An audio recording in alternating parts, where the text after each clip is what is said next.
Hello बच्चों, let's read this question. So this question says the upper half of an inclined plane of inclination theta is perfectly smooth while the lower half is rough.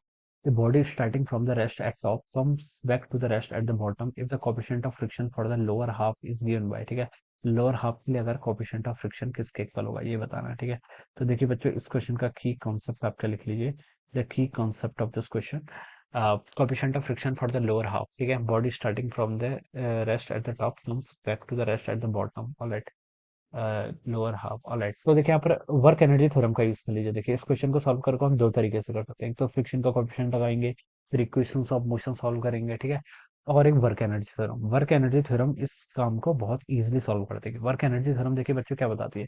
Work energy theorem का statement है कि work done bye all the forces किसके equal होता है, change in kinetic energy के equal होता है। Work energy theorem मेरे माइंड में इसलिए स्ट्राइक करा क्योंकि देखिए क्वेश्चन पढ़ के ही आपके दिमाग में भी स्ट्राइक करना चाहिए। क्वेश्चन ने बोल रखा है कि body starting from the rest, rest से स्टार्ट हो रही है, इसका मतलब इनिशियल काइनेटिक एनर्जी कितनी होगी, जीरो होगी, ठीक है। और यहाँ पर लिखा है कि रेस्ट इससे स्टार्ट हो रही है at the top and comes back to the rest at the bottom, और फाइनली भी आपके रेस्ट पर आ रही है, ठीक है। मतलब फाइनल काइनेटिक एनर्जी भी जीरो होगी।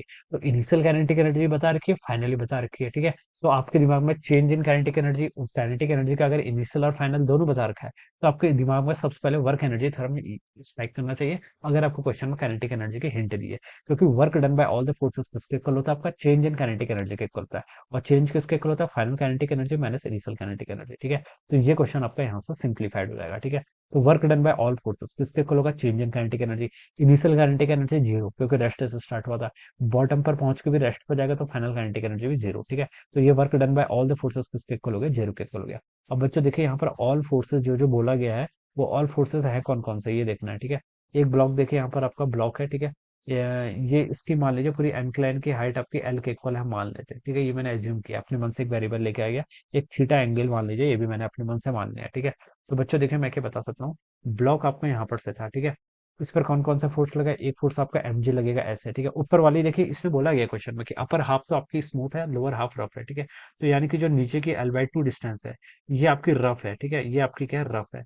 रफ है इसका मतलब इसका कुछ कोएफिशिएंट ऑफ फ्रिक्शन होगा मान लीजिए, और कौन सा होगा, काइनेटिक ही होगा क्योंकि मूव कर रहा है, तो न्यू के से लिख लेता हूँ, ठीक है। ऊपर वाला आपका सरफेस की आपकी स्मूथ है, ऊपर अपर सरफेस की आपकी स्मूथ है। तो यहाँ पर सिर्फ आपका देखिए कौन कौन सा, एक तो आपका mg का फोर्स लग रहा है, ठीक है। एक आपका नॉर्मल लगा है, नॉर्मल का तो कोई वर्क डन आएगा नहीं क्योंकि नॉर्मल और वेलोसिटी एक दूसरे को परपेंडिकुलर है, ठीक है। एक mg का वर्क डन आएगा ऊपर वाले केस में, और नीचे जो आपका लोअर हाफ है उसमें mg और फ्रिक्शन दोनों का वर्क डन आएगा, ठीक है। अब देखिए पहले आपका किस किस का वर्क डन आ रहा है, एक तो mg यानी कि ग्रेविटी का वर्क डन आएगा, दूसरा आपका फ्रिक्शन का वर्क डन आएगा, और ये टोटल जीरो के इक्वल होना चाहिए, ठीक है। ये बता सकता है ग्रेविटी का वर्क डन। देखिए देखिए ग्रेविटी आपका कांस्टेंट फोर्स होता है, और कांस्टेंट फोर्स का वर्क डन सिर्फ आपका इनिशियल और फाइनल कोऑर्डिनेट्स पर डिपेंड करता है। और किस डायरेक्शन के अलॉन्ग डिपेंड करता है, जिस डायरेक्शन के अगर आपका एम जी है, मान लीजिए आपकी एक्स एक्सिस है, this is y axis, m g force किस डायरेक्शन में लग रहा है, वाई एक्सिस का लॉन्ग, तो मैं जो डिस्प्लेसमेंट होगा वो भी क्या लूंगा, वाई एक्सिस का लॉन्ग, ठीक है। तो देखिए ये एल है, तो मैं बता सकता हूँ वाई एक्सिस के अलॉन्ग जो ये वाली पूरी डिस्टेंस होगी, ये आपकी एल साइन थीटा के इक्वल हो जानी है, और एक्स एक्सिस के अलॉन्ग आपकी एल कॉस थीटा के इक्वल हो जानी है। तो work done by M G किस पर डिपेंड करेगा, कितना होगा, देखिए एम जी भी डाउनवर्ड है और डिस्प्लेसमेंट भी डाउनवर्ड हो रहा है, तो फोर्स और डिस्प्लेसमेंट दोनों एक डायरेक्शन, दोनों के डायरेक्शन के नीचे को है, तो पॉजिटिव वर्क डन हम लिख लेंगे, तो कितना हो जाएगा आपका mg into L sine theta, this is the work done by the gravity. ये आपका क्या गया, टोटल ग्रेविटी का वर्क डन आ गया। ग्रेविटी का वर्क डन तो देखिए दोनों पर ही होगा, ठीक है, ऊपर स्मूथ पे भी और जो आपकी स्मूथ नहीं है रफ सरफेस है उस पर भी, ठीक है। क्योंकि ये आपका इनिशियल और फाइनल कोऑर्डिनेट्स पर डिपेंड करता है, और वो भी वाई एक्सिस के अलॉन्ग, तो वाई एक्सिस के अलॉन्ग इसने एल साइन थीटा कवर किया है, फोर्स mg आपका कांस्टेंट है तो ये इतना आ जाएगा। अब प्लस आपका वर्क डन है फ्रिक्शन, फ्रिक्शन का वर्क डन बताना है, ठीक है। देखिए बच्चों फ्रिक्शन का वर्क डन हम कैसे कैलकुलेट करेंगे, ये मान लीजिए आपका ब्लॉक है, ठीक है। mg फोर्सेस में ऐसे लगेगा, ठीक है। और यहाँ पर आपका क्या लगेगा, नॉर्मल, ऑलराइट। mg के दो कंपोनेंट आएंगे, एक mg का cos थीटा इधर आएगा, एक mg का sin थीटा इधर को आएगा, ठीक है। फ्रिक्शन का वर्क डन देखिए, काइनेटिक फ्रिक्शन का वर्क डन होता है आपका न्यू के इंटू एन के इक्वल, ये आपका सॉरी काइनेटिक फ्रिक्शन का फोर्स है।